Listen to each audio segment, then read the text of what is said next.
Bonjour, je voudrais parler avec vous d'art oratoire.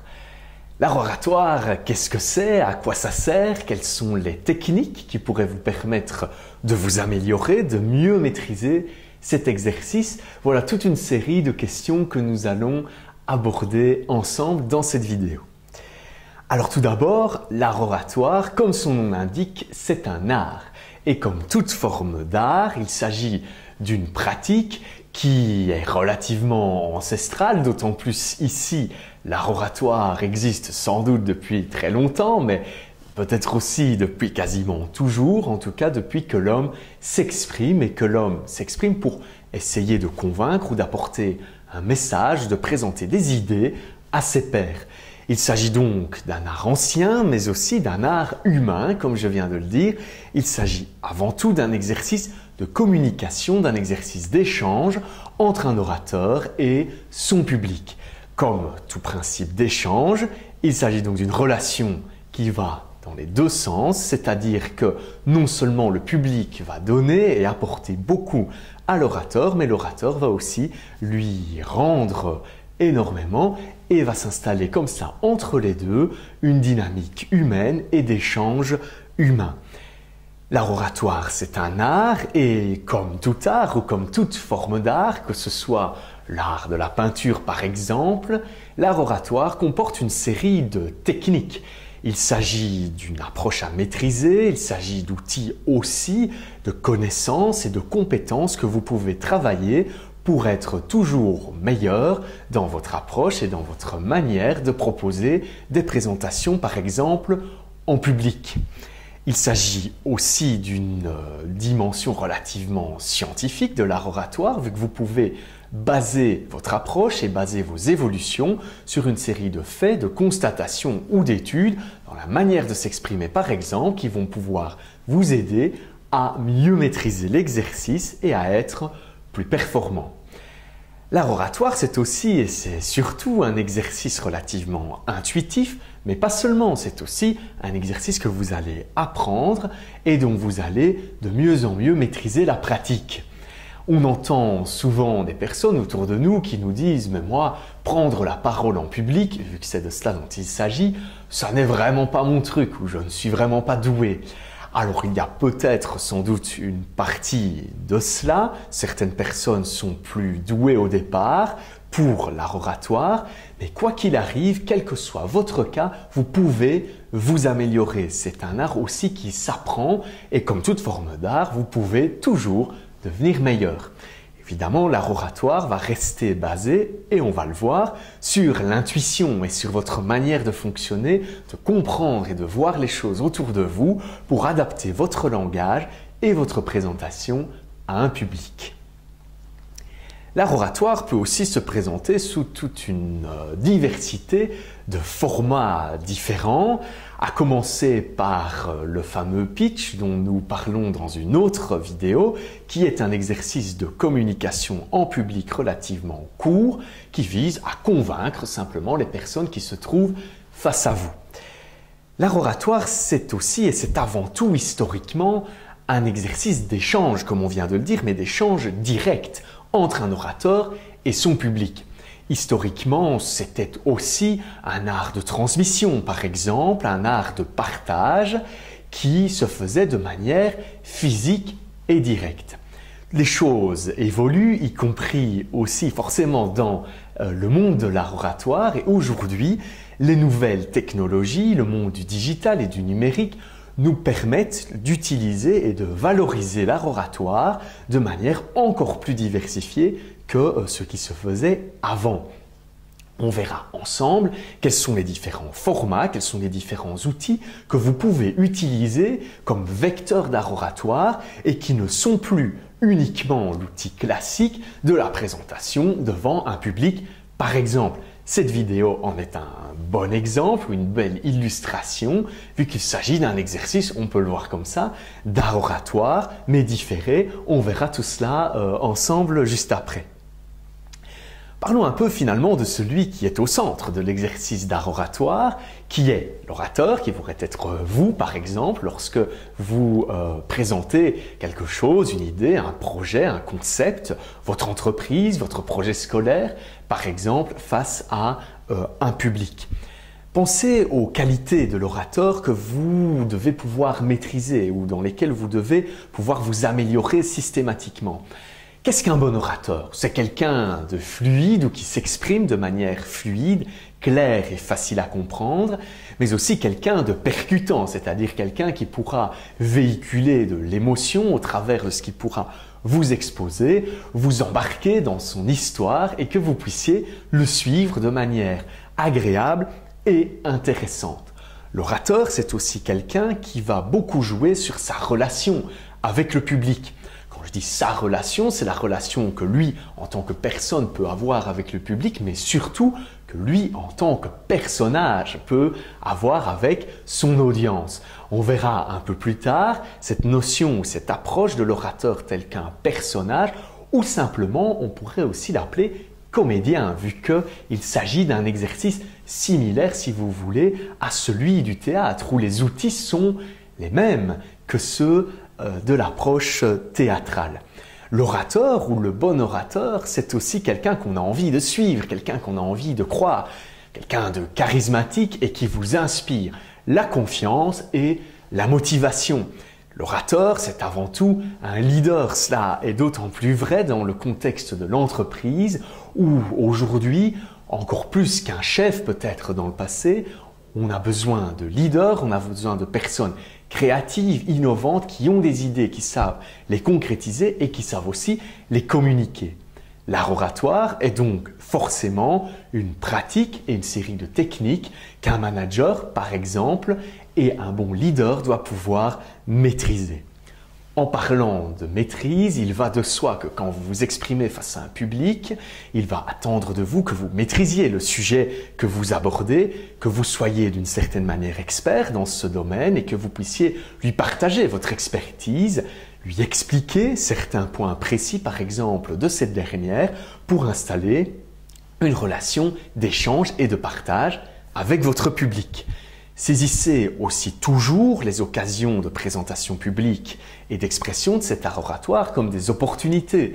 Une opportunité simplement de sortir de chez vous, de montrer ce que vous pouvez faire et de montrer qui vous êtes, quel personnage vous pouvez proposer et qu'il soit lié par exemple à une série de services ou de produits dans le monde professionnel.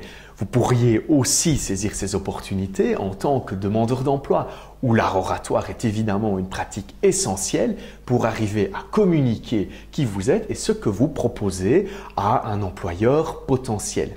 Réfléchissez toujours lors de ces exercices en termes d'opportunités, cela vous installera dès le départ dans une relation d'échange avec votre public et vos interlocuteurs où vous savez que vous pouvez attendre certaines choses du public et lui, évidemment, a aussi certaines attentes par rapport à vous. Il faut en être conscient. Je vous propose un premier moment de pause pour réfléchir à tout cela et que vous puissiez réfléchir aux questions suivantes. Qu'entreprenez-vous d'artistique dans votre vie? On vient de parler de l'art oratoire et de définir ce qu'était justement cette approche artistique. Réfléchissez un peu à ces dimensions qui concernent votre vie. Ensuite, je vous invite à réfléchir à cette question. Comment vivez-vous le fait de parler en public? On va justement aborder ce thème juste après. Vous n'êtes peut-être pas toujours très à l'aise avec le fait de prendre la parole en public. Simplement essayez de définir quelle est votre position par rapport à cela, ou bien vous êtes généralement très confortable et très à l'aise lorsque vous vous exprimez face à d'autres personnes. Je vous laisse y réfléchir. Cela nous amène à planter le décor. Maintenant que nous avons ces bases de contexte, réfléchissons l'art oratoire tout d'abord au niveau des expériences que cela vous apporte en tant qu'exercice, mais aussi du moment en tant que tel qui va vous permettre de valoriser votre expérience, on l'a déjà dit, de valoriser d'une certaine manière aussi votre expertise. L'art oratoire, finalement, c'est un peu comme faire du vélo. Ça ne s'apprend pas en regardant les autres, ça s'apprend en pratiquant soi-même. Ça ne doit donc pas rester un cas théorique ou une approche théorique, mais elle doit être surtout pratique. Évidemment, les éléments théoriques sont importants pour mieux comprendre comment optimiser l'exercice, mais vous apprendrez vraiment en pratiquant, en vous exerçant et en trouvant du plaisir à le faire, à vous exprimer face à un public avec motivation, enthousiasme pour communiquer par exemple votre passion. Gardez toujours en tête qu'il s'agit avant tout d'un exercice où vous devez faire preuve d'authenticité, vous devez rester vous-même, vous ne pouvez pas vous changer complètement lors de cet exercice, bien que vous puissiez incarner un personnage. Cependant, la personne qui incarne ce personnage, c'est toujours vous et vous devez donc garantir cette authenticité dans votre relation avec vos interlocuteurs. Restez également, cela va de soi, naturel, ne changez pas votre personnalité ou votre manière de fonctionner parce que vous êtes dans le cas d'un exercice d'art oratoire. Vous ne serez crédible que si vous êtes vous-même et authentique. Pensez également lors de votre préparation d'exercices d'art oratoire au format face auquel vous allez vous retrouver. S'il s'agit d'un format direct où vous allez échanger ou présenter des choses à des personnes, vous n'allez pas vous préparer de la même manière que si par exemple vous réalisez une vidéo pour laquelle il vous faut un script. Vous allez adapter un peu votre discours certainement à l'outil que vous allez utiliser, tout comme vous allez adapter votre discours et la préparation de celui-ci en fonction du public face auquel vous pouvez vous retrouver. Parlons justement de ces différents formats que nous venons déjà d'introduire précédemment. Commençons par le premier qui serait le format direct finalement, le format qu'on pourrait appeler classique où l'orateur se retrouve face à son public et où il va essayer de lui communiquer son message. Alors ce message va évidemment être communiqué dans une ambiance, dans une atmosphère, on l'a dit, humaine et basée sur de l'émotion que l'orateur va installer dès le début de sa présentation.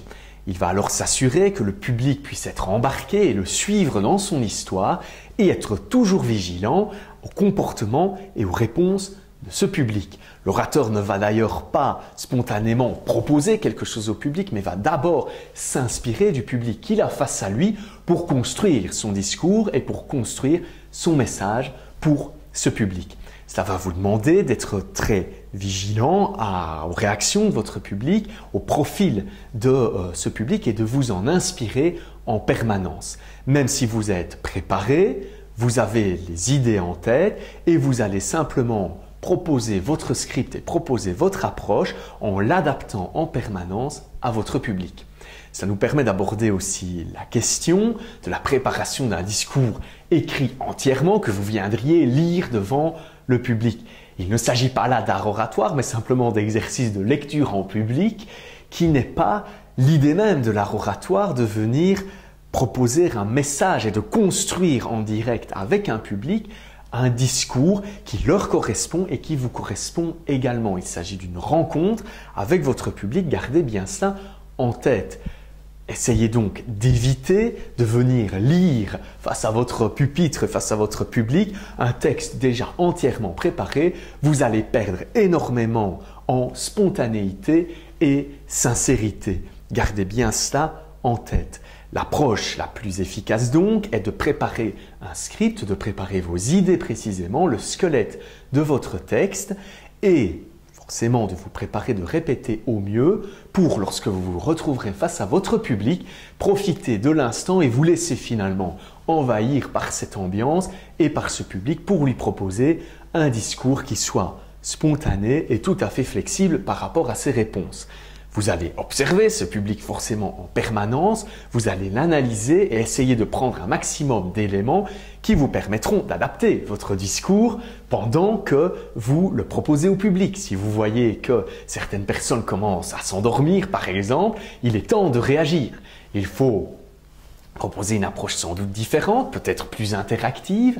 En tout cas, changez quelque chose, adaptez-vous en permanence. Cela va vous demander énormément de flexibilité et de capacité d'adaptation vu qu'il s'agit d'un exercice en direct. Inspirez-vous de votre public, il s'agit alors de votre plus grande chance et de votre plus belle opportunité. Vous Vous pourriez également vous retrouver dans un format d'art oratoire beaucoup plus moderne et qui soit indirect, c'est-à-dire par exemple vous réalisez une capsule vidéo pour communiquer un message, que ce soit en interne dans votre entreprise, que ce soit avec votre famille ou que ce soit pour une diffusion publique. Ce format, bien qu'il s'agisse aussi d'art oratoire, est différent et va vous demander une approche aussi différente tout simplement parce que la relation avec votre public n'est plus du tout la même. Vous construisez votre discours seul face à une caméra par exemple et vous n'avez donc pas le retour direct de votre public, vous ne savez pas adapter votre discours. Cela vous demandera de vous préparer de manière différente en essayant d'avoir une manière de présenter les choses qui correspondent au public que vous imaginez ou à la cible que vous avez définie par rapport à votre message. Gardez bien cela en tête parce que une fois que votre message est enregistré, il est figé et ne pourra être visionné qu'en format, si vous voulez, différé, c'est-à-dire que les gens le verront plus tard. Vous n'avez donc pas cet aspect instantané et direct d'échange avec un public.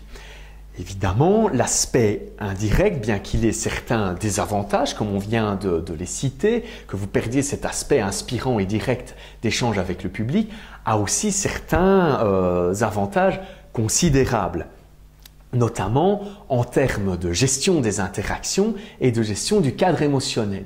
Vous allez pouvoir, par exemple, installer vous-même votre histoire, installer vous-même votre cadre émotionnel et le gérer du début à la fin. Vous perdez l'interaction humaine, mais c'est à vous justement à faire preuve d'imagination et de flexibilité dans votre manière de présenter les choses.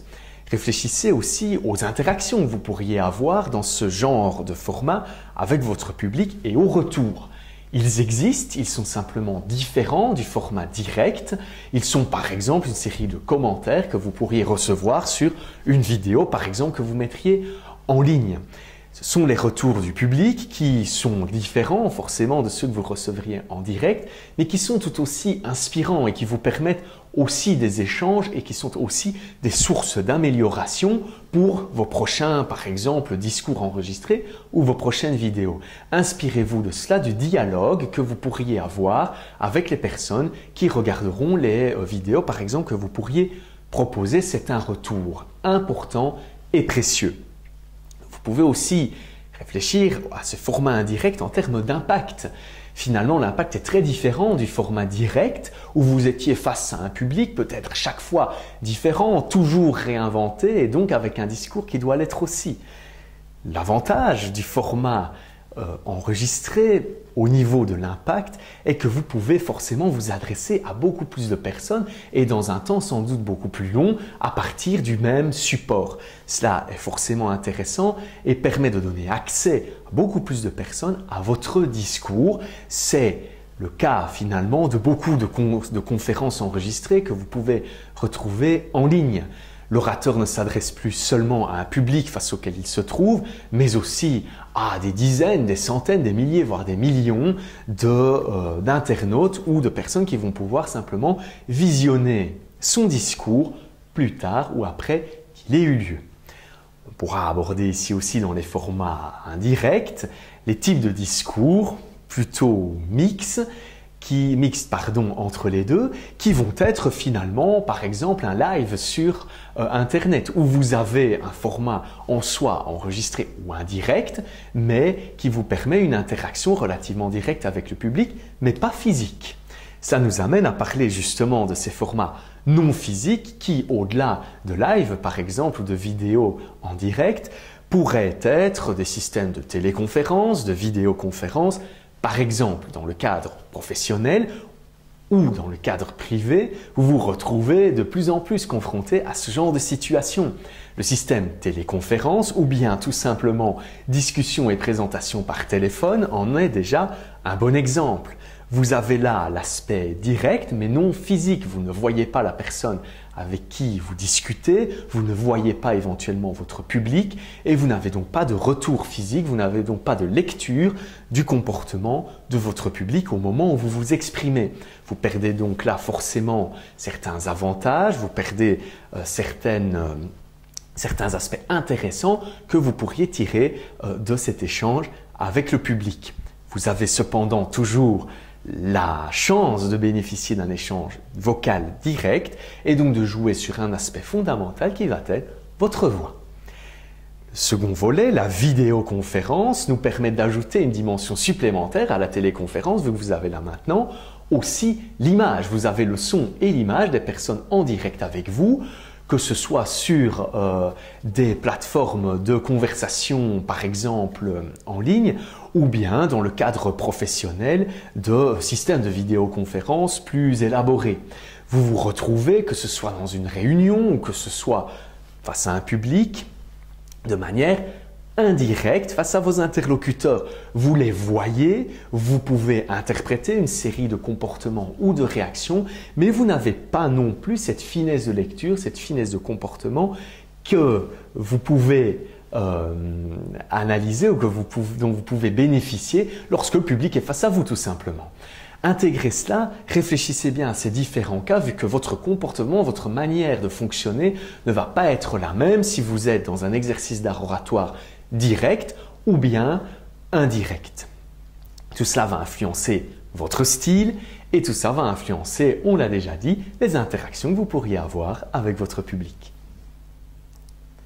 Alors, au quotidien finalement, comment est-ce que l'art oratoire peut être valorisé, peut être utilisé ? On a déjà mentionné plusieurs exemples. Nous avons la chance aujourd'hui d'avoir ou de bénéficier d'un monde, d'un univers numérique autour de nous que nous pouvons utiliser et qui est une véritable opportunité, pour autant qu'elle soit utilisée correctement. Nous pouvons bénéficier notamment, nous les avons déjà mentionnés, de certaines messageries instantanées ou de certains formats par exemple ou contenus vidéo qui nous permettent d'être à la fois spectateurs dans certains cas, mais aussi parfois orateur et donc de jouer ces deux rôles et de s'inscrire parfaitement dans ces exercices d'art oratoire qui sont avant tout des échanges. Intégrez ces aspects sociaux au mieux dans votre approche pour pouvoir les utiliser de la manière la plus efficace possible, que ce soit par exemple aussi sur les plateformes de réseaux sociaux qui utilisent de plus en plus ces modules d'art oratoire. Nous pourrions aussi discuter l'utilisation de ces différents formats, que ce soit les formats vidéo ou les formats directs, dans le monde de la formation qui peut être un mix vraiment entre les deux, entre le physique et le digital qu'on appellera alors phygital. Vous avez certains modules de formation qui peuvent se faire de manière très concrète avec un formateur dans une salle, avec un orateur dans une salle qui échange avec par exemple son public et qui s'en inspire pour construire son discours. Vous pouvez coupler ça en valorisant les outils numériques et digitaux dont nous pouvons bénéficier aujourd'hui, qui sont par exemple des contenus vidéo qui permettront à votre public ou à vos spectateurs ou aux personnes qui participent à votre formation par exemple de bénéficier de plus de contenu, d'aller plus dans les détails par exemple ou de bénéficier de contenus annexes qui leur permettront de développer davantage leurs compétences.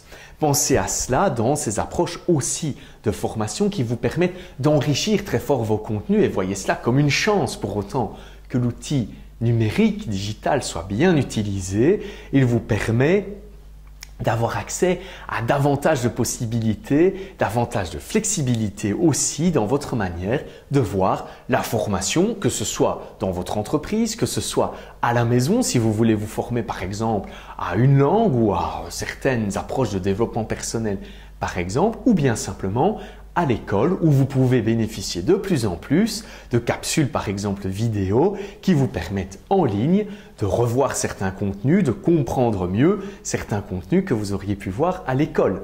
Il s'agit là finalement d'une chance de bénéficier de deux types d'orateurs, l'orateur finalement physique qui peut être votre enseignant et l'orateur indirect qui est celui qui vous propose du contenu vidéo. Je vous propose un nouveau moment de pause maintenant pour réfléchir ensemble aux questions suivantes et pousser un peu plus loin la réflexion personnelle que vous pourriez envisager par rapport à votre approche de l'art oratoire. La question est la suivante. Quelles sont vos expériences de prise de parole en public? Est-ce que vous en avez déjà eu? Et si oui, quelles étaient ces expériences? Comment est-ce qu'elles se sont déroulées? Et surtout maintenant que nous avons vu les différents formats, préférez-vous l'un de ces formats ou un autre en tant qu'orateur ou en tant que spectateur? Comment considérez-vous l'intérêt de ces différents formats par rapport à votre pratique par exemple? Une fois que vous aurez pu réfléchir à ces questions, je vous propose maintenant de passer à un volet plus pratique. Nous avons planté le décor, nous voyons très bien de quoi nous parlons quand nous parlons d'art oratoire et il est temps maintenant de voir finalement quels sont les outils, quelles sont ces techniques que nous avions mentionnées juste avant et qui vous permettront d'être meilleur en art oratoire et de mieux vous développer, de devenir simplement plus efficace dans votre manière de communiquer avec un public et de gérer vos présentations. D'abord, la première étape, c'est d'accepter l'exercice. Il est compliqué, il est difficile, il fait parfois peur. Mettez-vous dans la tête qu'il ne pourra vous apporter que du positif. Acceptez-le, acceptez de vous ouvrir à cet exercice et donc forcément d'être bousculé d'une certaine manière, mais aussi d'apprendre énormément et d'en retirer beaucoup, donc de vous améliorer. L'exercice d'art oratoire est un exercice de rencontre, nous l'avons déjà dit, entre vous, entre l'orateur et votre public. Vous devez donc aller au-delà de la peur que vous pourriez avoir de vous exprimer en public, qui est finalement quelque chose que vous avez appris depuis que vous êtes relativement petit. Réfléchis à ce que tu vas dire, etc. Rappelez-vous de ces remarques que vous avez pu entendre. Vous avez appris finalement la peur de vous exprimer en public, d'autant plus dans la culture européenne. Essayez d'aller au-delà de ça. Dites-vous que la rencontre avec le public est une véritable chance, une véritable opportunité. Calmez-vous, détendez-vous, vous éviterez comme ça les aspects de trac et de stress et dites-vous que vous allez simplement profiter d'un moment incroyable d'échange humain avec votre public. Mettez-vous bien cela en tête, il est normal évidemment de stresser avant une prise de parole en public, mais si vous intégrez bien cette notion de chance, quand vous vous retrouverez face à tous ces gens, vous verrez en chacun d'eux une vraie chance de communication et une vraie chance d'échange. En tant que manager, par exemple, vous vous retrouvez constamment dans ce genre d'exercice de présentation, par exemple orale, face à votre équipe, face à de potentiels clients, de potentiels investisseurs ou des partenaires. Essayez aussi de vous mettre dans cette approche, dans cette optique et de vous dire il s'agit là d'un échange avant tout que vous préparez évidemment, mais que vous allez construire avec votre public. Quand vous avez la chance de faire cet exercice en direct, le public vous inspire, le public vous guide à travers la réalisation de votre discours et peut donc devenir finalement auteur avec vous de ce discours. Vous comprenez donc mieux pourquoi le fait d'écrire mot à mot votre discours sur papier et de venir le lire n'est pas intéressant parce que finalement il va casser complètement cet aspect dynamique et finalement l'avantage principal de l'exercice d'art oratoire. Insistez toujours aussi beaucoup sur cet aspect de singularité. Vous êtes une personne en tant que telle et à part entière et vous venez partager votre personnage, votre personne. Insistez beaucoup là-dessus dans votre manière de faire les choses et soyez-en surtout conscient. Cela vous permettra forcément d'être plus à l'aise et plus confortable dans votre manière d'aborder les choses.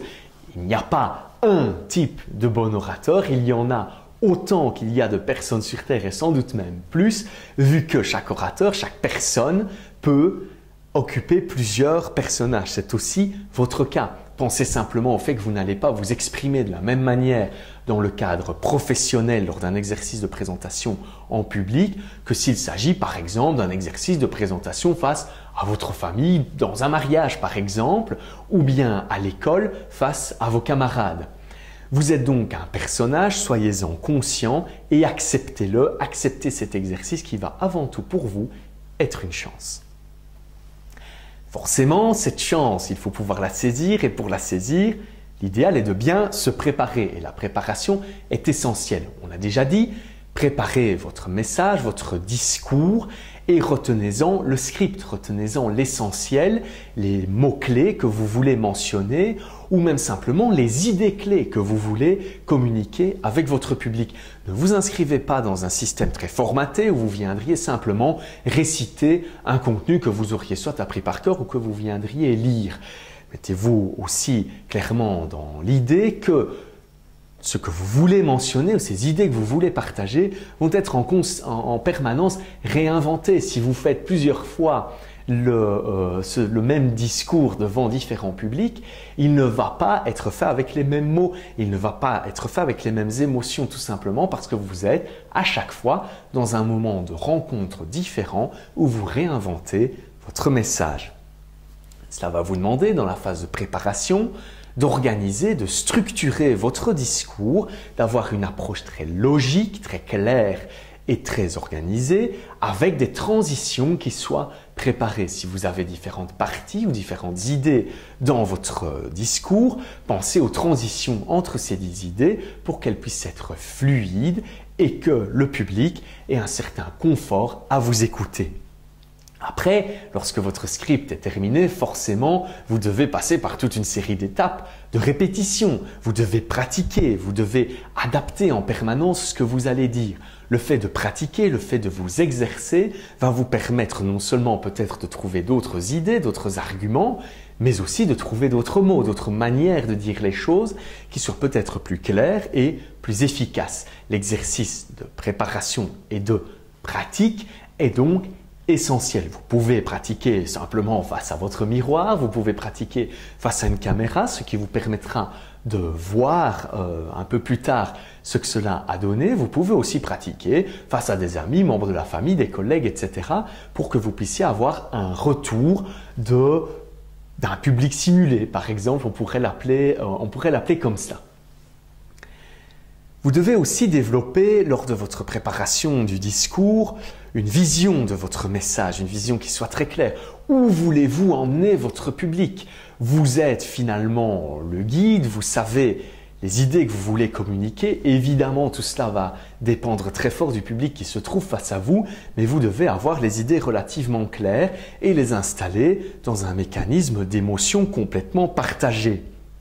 Ne vous mettez pas dans le modèle où vous allez venir apporter un message, un discours tout prêt à votre public. Vous allez échanger, partager, profiter aussi d'un retour important que vous allez pouvoir mettre en place avec ce public dans une approche, encore une fois, d'authenticité. C'est fondamental.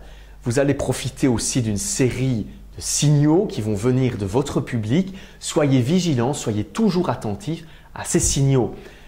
L'orateur, idéalement, doit pouvoir les détecter pendant même qu'il s'exprime pour garantir d'adapter en permanence son discours au public qui est face à lui. Pour vous aider à préparer cela au mieux et à vous structurer au mieux, nous pouvons identifier dans les approches d'art oratoire, et c'est relativement accepté par tous les experts du sujet, 3 clés qui sont importantes et qui vous permettent d'optimiser au mieux et de travailler au mieux vos discours. Ces 3 clés vous permettent finalement d'aborder l'art oratoire comme un projet artistique à part entière en 3 dimensions qui sont le projet plutôt relationnel avec votre public de manière directe ou indirecte, le projet qui soit plutôt musical et le projet physique. Nous allons les détailler ensemble maintenant au travers finalement de 3 dimensions de votre personne et de votre personnage qui vont être importantes et que vous allez pouvoir travailler. Il s'agit là des techniques qui sont axées sur votre regard, sur votre voix et sur votre corps. 3 éléments fondamentaux que vous devez maîtriser et que vous devez travailler. Le reste, c'est votre authenticité, ça va être votre spontanéité. Si vous travaillez ces éléments fondamentaux, vous verrez que finalement le discours s'installera de lui-même et vous vous retrouverez dans une approche tout à fait naturelle et sincère avec votre public. Commençons par la première question, la question du regard. Le regard, c'est ces contacts permanents que vous pouvez avoir avec votre public si vous êtes ou si vous avez la chance d'être dans le cadre d'une présentation en direct.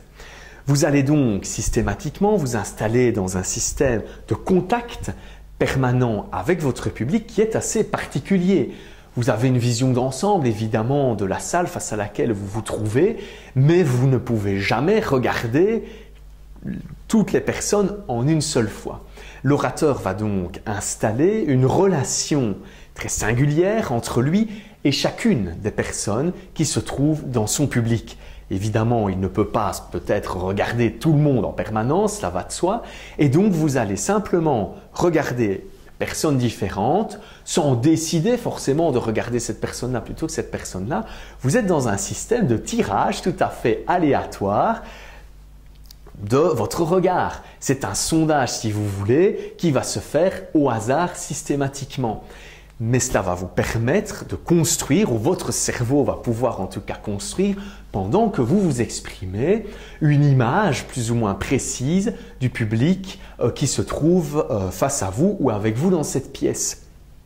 Votre cerveau va identifier avec chaque contact visuel que vous allez pouvoir avoir avec les personnes dans le public, une moyenne finalement de ce public et va donc vous donner en permanence des informations qui vont vous permettre d'analyser le public tout en vous exprimant.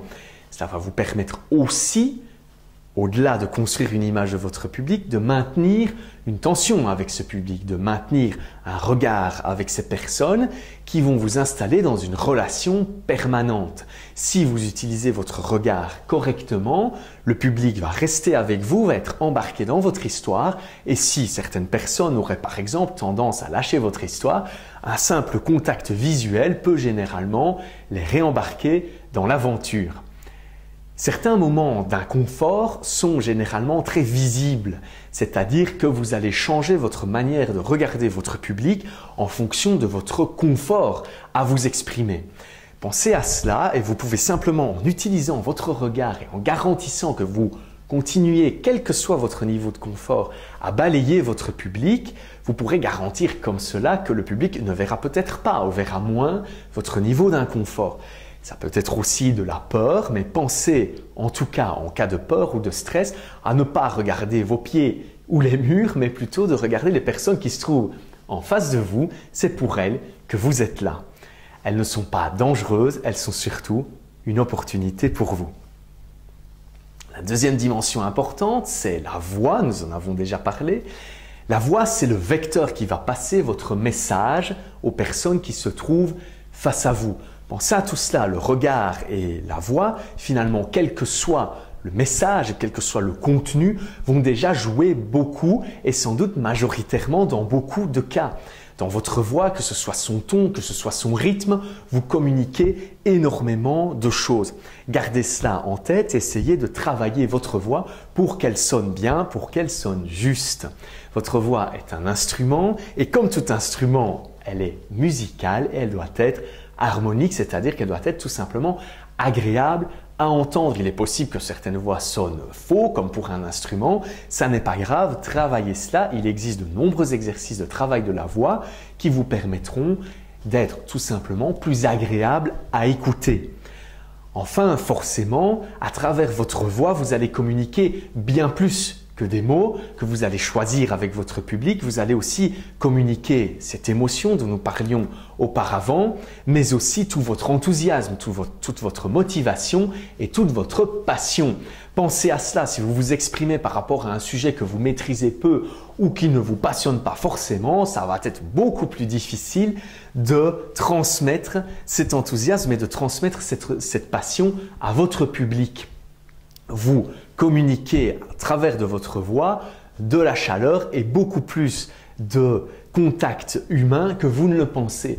Jouez donc beaucoup sur cette voix, elle est un aspect technique fondamental.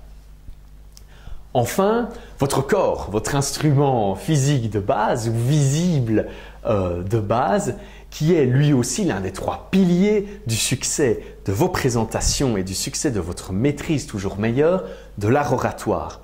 Votre corps, c'est votre instrument, comme votre voix et comme votre regard, c'est votre outil. Pensez à une seule chose, c'est que évidemment, tout ce que vous allez faire de votre corps va être visible. Ce qui veut dire que vous devez le réfléchir, le préparer et le travailler en gardant une chose en tête principalement, c'est l'aspect de verticalité qui fait relativement au consensus. C'est-à-dire que vous devez penser en permanence à vous tenir droit. Vous devez avoir le dos droit et vous enverrez comme ça une série de messages très positifs à votre audience qui sont notamment des messages d'ouverture, de sécurité et simplement vous montrerez que vous êtes bien installé dans votre discours et vous susciterez beaucoup plus facilement la confiance et la crédibilité. Imaginez-vous simplement que vous êtes coincé entre vos pieds sur terre et votre tête au ciel et que vous devez faire le lien entre les deux, restez vertical et tenez-vous droit, que ce soit debout ou que ce soit par exemple assis. Pensez à ces aspects de verticalité et de ne pas simplement vous avachir ou avoir l'air moins motivé ou moins intéressé simplement dans la manière dont vous posez votre corps. Même si ça n'est pas le cas, vous pourriez communiquer comme cela des messages qui soient négatifs. Pensez à cela. Pour vous exercer à cet aspect de verticalité, il existe un exercice relativement connu qui est simplement de pratiquer votre discours avec un livre posé sur la tête. Si vous avez un livre sur la tête, forcément, vous n'aurez pas le choix de vous tenir beaucoup plus droit pour éviter simplement qu'il tombe. Travaillez comme ça votre regard et votre voix en utilisant votre corps comme outil qui doit toujours être vertical. N'exagérez évidemment pas les choses, restez naturel, mais relativement bien installé sur scène lorsque vous proposez votre présentation. En parlant de votre corps, au-delà de la verticalité, on pourrait aborder toute une série d'aspects liés à vos gestes. Gardez tout d'abord en tête que vos gestes, votre manière de fonctionner, votre manière d'utiliser vos mains par exemple, dans votre expression, elle est avant tout propre à vous, à votre personne et à votre personnalité. N'essayez donc pas de la changer fondamentalement et restez dans une approche naturelle de vos gestes. Il y a cependant généralement certains gestes que vous pouvez parfois gommer, qui sont des gestes parasites et qui pourraient déranger votre public. Pensez-y, par exemple, si vous avez tendance, en cas d'inconfort notamment, à vous gratter systématiquement ou à avoir une utilisation de vos mains qui ne soit pas appropriée. Essayez, si c'est le cas, d'identifier ces gestes parasites avec l'aide, par exemple, de quelqu'un et de les effacer le plus rapidement possible. Il existe aussi d'autres gestes qui ne sont pas parasites mais qui envoient certains messages, comme par exemple le fait de croiser les bras, le fait d'avoir les mains dans les poches. Réfléchissez à cela, ça n'est pas forcément négatif et le message n'est pas forcément d'arrêter de se comporter de cette manière-là. Si votre personnalité est de croiser les bras et que vous avez l'air tout à fait à l'aise, ouvert et avenant en croisant les bras, ne changez pas. C'est sans doute votre manière de vous comporter et votre manière de gérer vos présentations orales. Pareil avec le fait d'avoir les mains dans les poches. Évitez cependant que ces gestes renvoient un message négatif à votre audience et de les utiliser donc à bon escient. Vous avez donc là maintenant les trois dimensions, le regard, la voix et le corps qui vous permettront, si vous les travaillez et si vous développez des techniques, de maîtriser davantage vos présentations orales. Vous êtes maintenant prêt pour pratiquer et vous retrouver finalement face à votre public de manière directe ou indirecte encore une fois et de donc jouer votre pièce. Vous êtes un personnage, gardez bien ça en tête, qui est parfois peut-être différent de votre personne. La personne est une chose, les personnages que vous pouvez jouer en tant que comédien par exemple en est une autre. Définissez clairement ce personnage et vous allez venir le proposer à votre public et d'une certaine manière aussi le construire avec votre public.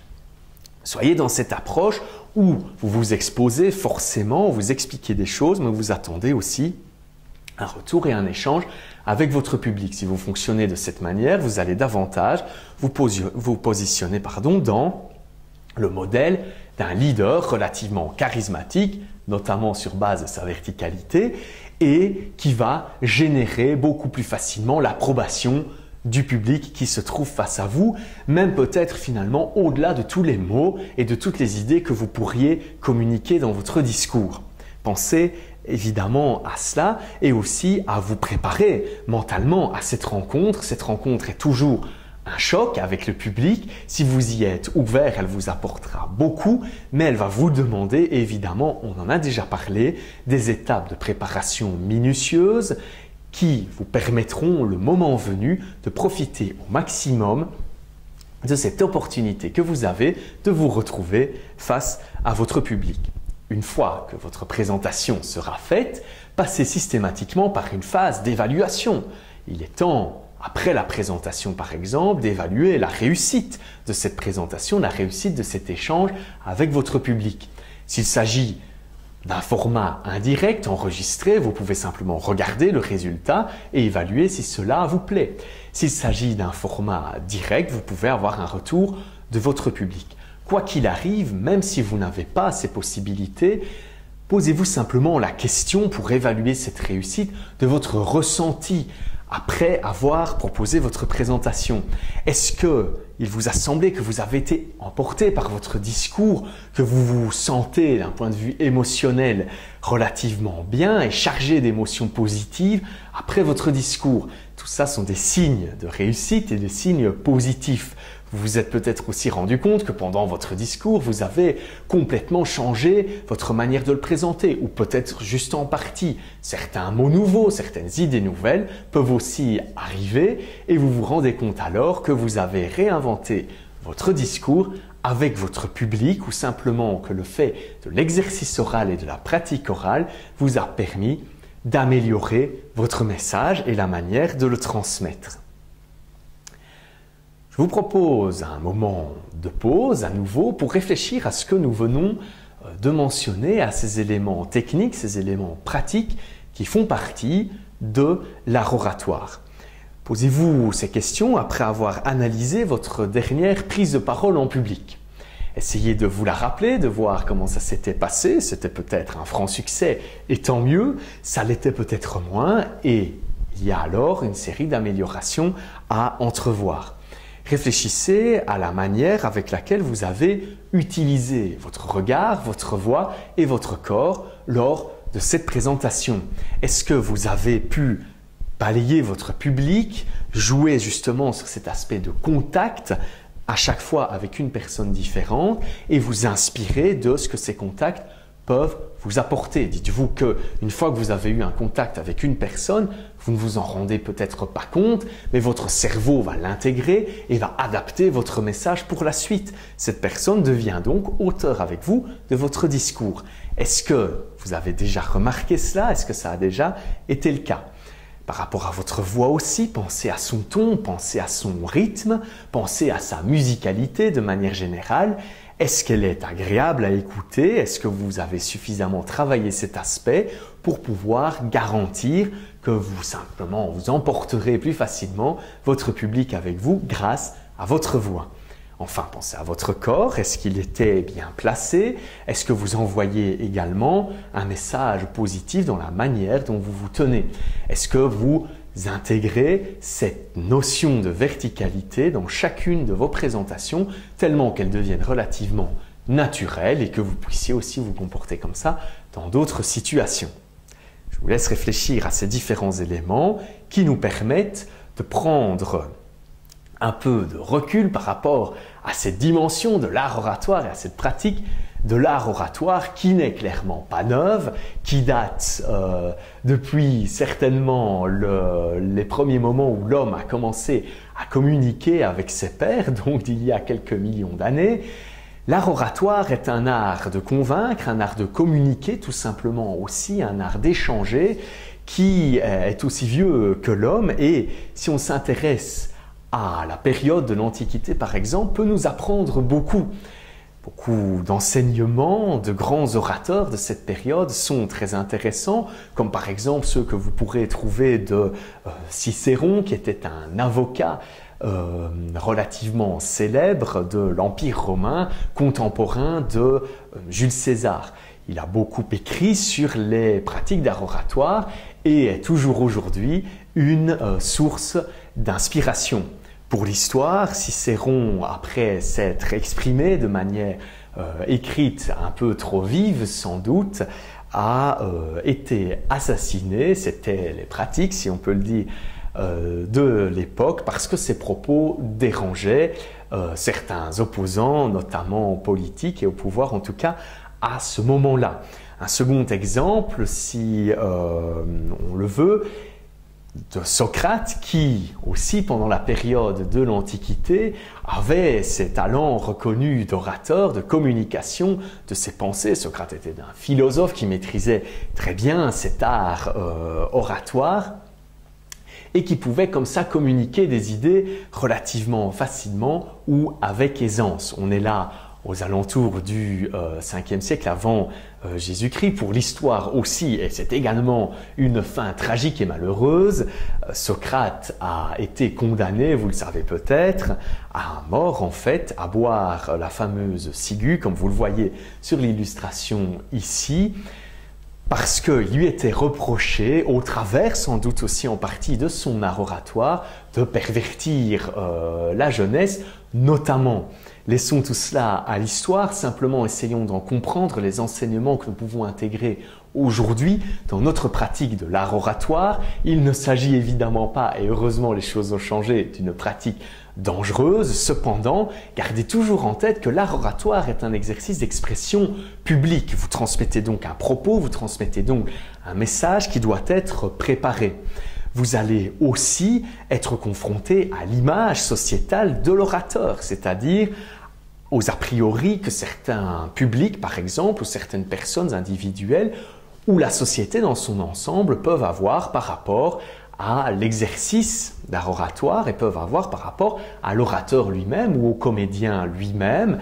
Parfois certains a priori qu'il est bon de gommer, mais que vous devez pouvoir intégrer au mieux dans votre manière de vous exprimer. C'est-à-dire que vous devez pouvoir instaurer une relation de confiance avec votre public et montrer que vous parlez bien, certes, mais tout cela est avant tout positif pour votre public. Donc, travaillez cela, tirez tous les enseignements que vous pourrez de l'histoire et d'orateurs célèbres. Je vous invite d'ailleurs, maintenant dans un moment de pause, à réfléchir simplement à certains orateurs célèbres que vous appréciez particulièrement. Réfléchissez à ces personnes, réfléchissez à ces images qu'elles vous renvoient et surtout analysez ces trois dimensions importantes et comment elles les utilisent. Comment est-ce qu'elles utilisent leur regard si vous avez eu l'occasion de les voir en direct? Comment est-ce qu'elles utilisent leur voix? Et comment est-ce qu'elles utilisent leur corps comme outil de communication lors de leurs exercices d'art oratoire?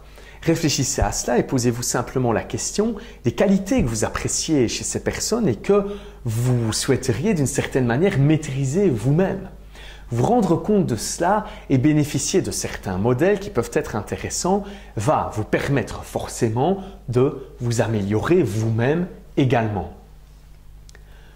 Pour terminer, je voudrais vous rappeler certaines notions que nous venons de voir sur ce qu'est l'art oratoire. Gardez bien toujours cela en tête évidemment.